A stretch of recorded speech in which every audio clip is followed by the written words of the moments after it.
It's a suburb of Damascus. From the pictures we've seen, it's pretty certain it's controlled by rebel fighters. In the very opening shot of this sequence, you see a man in uniform with a gun.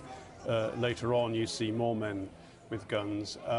Petrol stations are targets, it seems. Now, they are both military and civilian targets, because there'll be a military target because they know, the government, that the FSA needs to refuel its vehicles, so they'll hit them. But fuel is getting quite short in certain parts, and so as soon as there's fuel in a garage, ordinary people will turn up and try and get it, and so it's clearly civilian as well.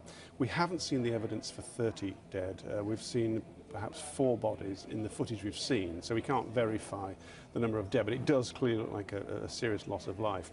And the next bit of footage is particularly unpleasant and not for perhaps younger viewers or perhaps people who are of a delicate disposition. I mean, and even this is the only stuff we can find that we can show. But you see a man who's had an incredibly lucky escape being brought out of the wreckage. He is also wearing a military uniform, which again suggests that the FSA were in and around this building.